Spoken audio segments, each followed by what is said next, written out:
Hello, friends. Coach Mike here again with another important installment in the Coach's Corner. Amazingly crazy subject for you today. Should you make friends with your what they call competition? Now, this is going to go against the fiber of your very being. This is going to go against what your agents have told you about other actors when you go into casting. Your acting coaches, they tell you don't talk to the other actors on auditions. Those are not your friends. That's the competition. Try to find ways to psych them out and beat them and all of that. And they have no business giving you such poor commentary and advice. It's nonsense.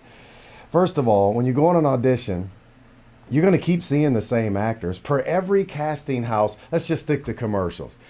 To every casting house you go to, you're going to notice a pattern. Wow, it's the same people on the sign-in sheet. It's the same people sitting there.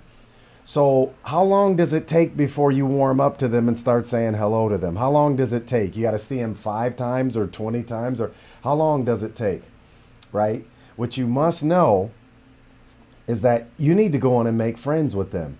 If it's meant for them to book the job, they're going to book it no matter how great you think you are or how great of your performance.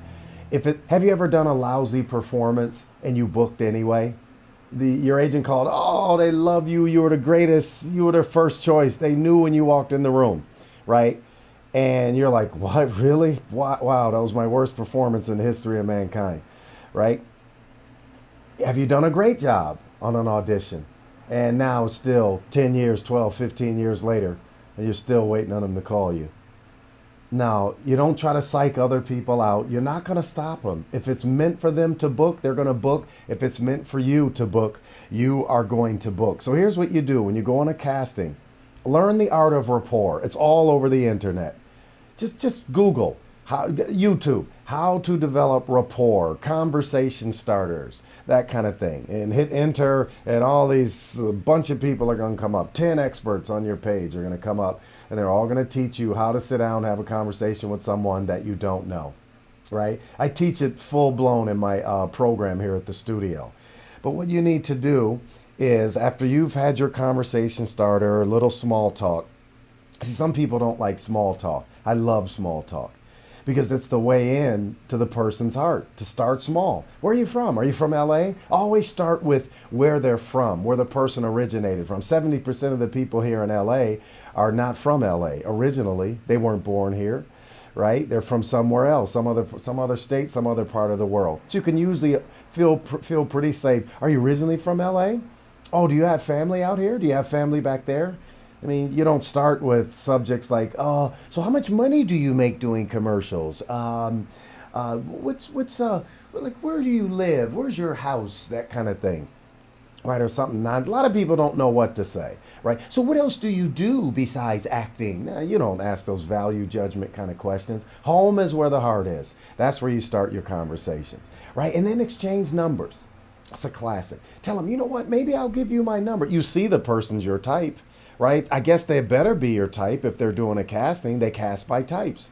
So those 8 guys sitting over there, they look just like me. They're not my twin, but they're the same type according to the agent, according to the computer. I'm going to keep seeing them on auditions. I may as well make friends just one by one. It's not all 8. It's not all 5. It's not however many people are there in one sitting. Maybe it's just one. Exchange numbers. Hey, you know what? Let me give you my phone number and I'll call you. We'll kind of help each other with auditions. I'll call you and let you know when I have an audition. Try to do it quickly. Try to pay it forward, right? Exchange numbers. Call them. Hey, Joe, what's up, man? Hey, it's Mike Pointer. I met you at the audition last week. I have an audition today for McDonald's. It's at 2 o'clock at 200 South La Brea, McDowell.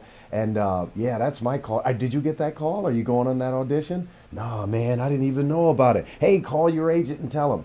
See, you're paying it forward. Don't let them call you first. You pay it forward. Right? And based on the law of reciprocity, they're going to call you as quick as they can to pay it back. Hey, man, you going on the AT&T today, the McDonald's, the Cheerios, the Home Depot, right? And now you're helping each other.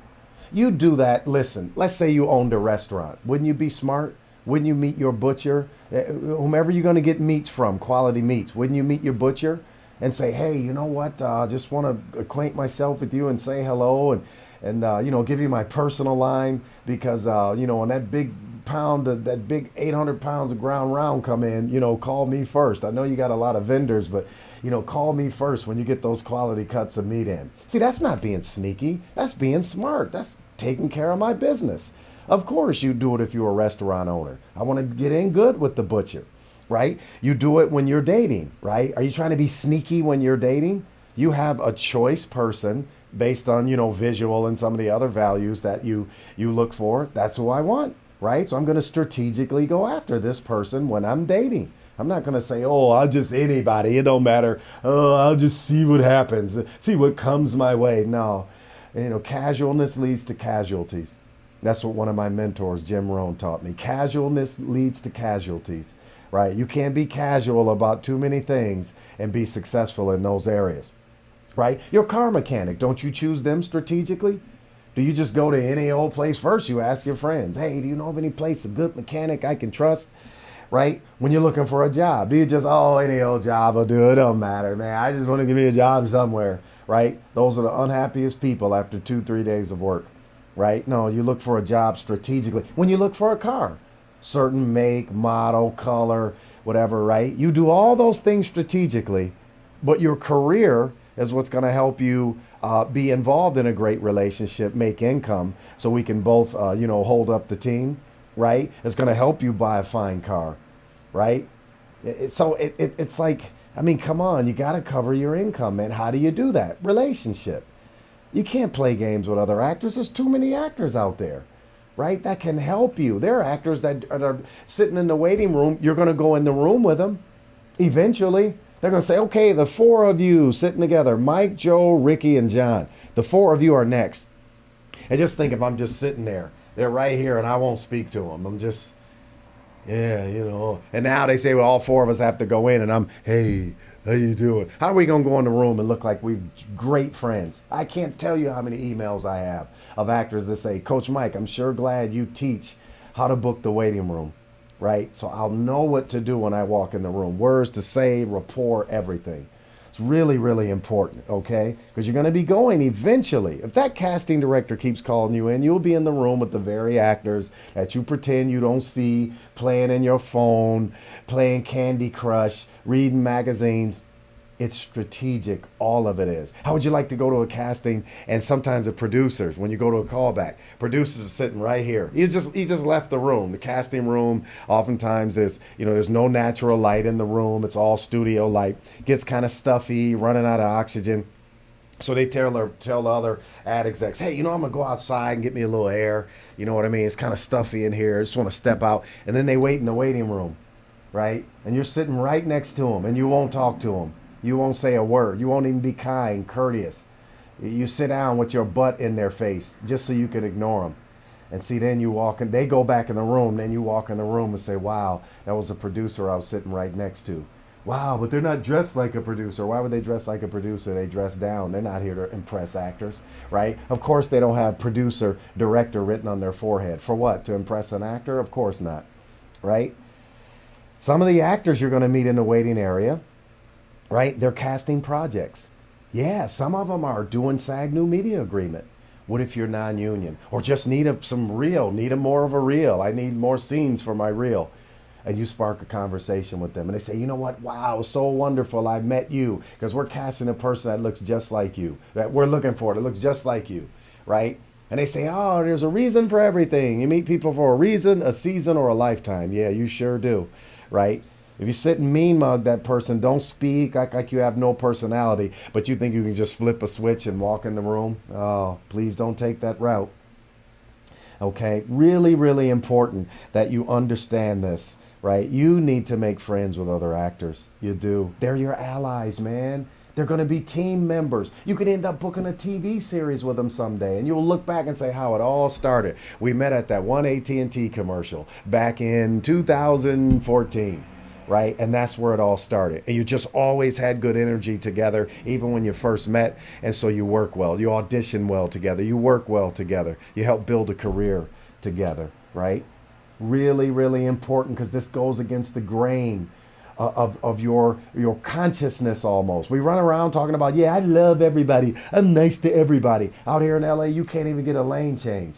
So how are you nice to everybody? No, we're nice to the people we know. We're loving towards the people we know, I hope, right? People we don't know, oh, we can't wait to ignore them. We get on the elevator, ignore them. Walk down the sidewalk, right? As soon as we get too close, we look in the other direction. As soon as they pass, now we straighten our eyes up and look, right? It's crazy what we do to each other, and we call it love, right? Word to the wise, because only the wise will listen to me, right? Make friends with other actors. They're powerful allies, and you'll meet some wonderful people. Coach Mike here in the Coach's Corner. Thank you for watching. We'll see you in the next lesson.